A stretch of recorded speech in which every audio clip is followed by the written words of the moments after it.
stuff. I haven't heard it yet, but I got a lovely one with Little Richard and Sister Rosetta Tharpe singing gospel tunes together. Oh. I thought, oh my God, I've never heard of this. Yeah. That's cool. I have to go home and listen. So, if you write your own lyrics, how does it work? By daydreaming or listening to the melody? Oh, that's very good. Yeah, daydreaming. It's hard.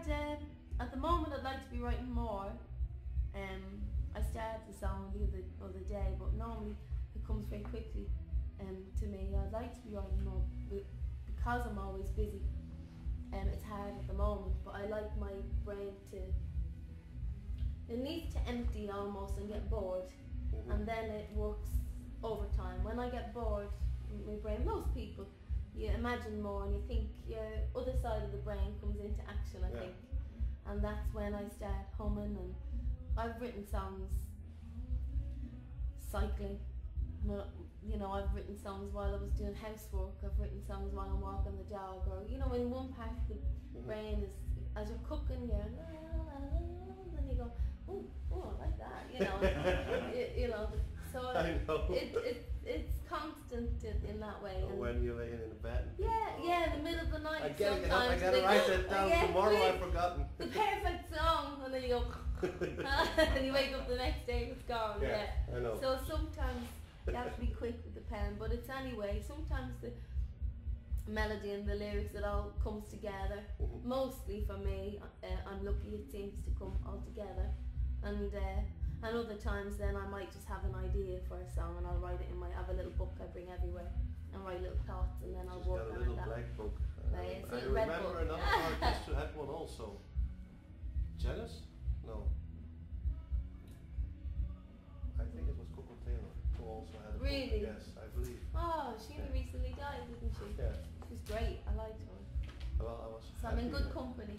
happy enough to have talked with her 2 years ago here at the festival. Really? Yeah. Is she a character? Is she great? She's a lovely person. Yeah. So her daughter had to keep her back from the front of the stage. She always kept going to the audience. That's great. But they were afraid that she would fall down. Yeah. Well, she was a wonderful performer.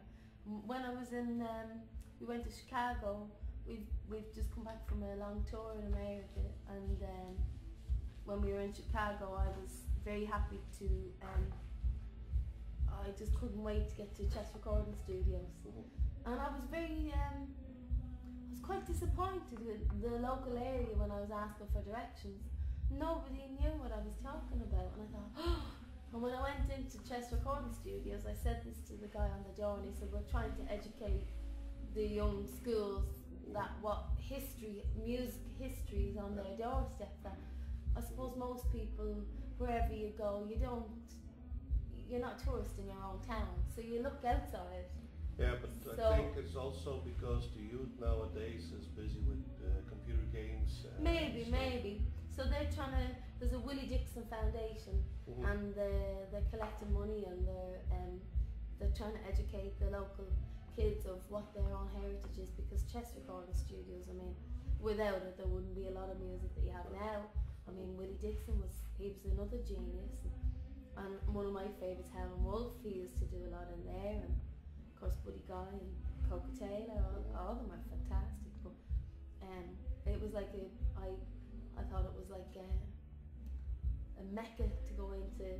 I was touching the walls, you know. I think, oh my God, it was such a fantastic studio, and it's still a working studio, which is great. So one day I might get into it. And then we got to go to, in America, in LA, we got to go into Capitol Records, and they showed us there. That's where Les Paul recorded, Jane Vincent recorded, and I think Cole recorded. So I love to get into the studios and try and feel the walls and see if any inspiration comes. If there is, let us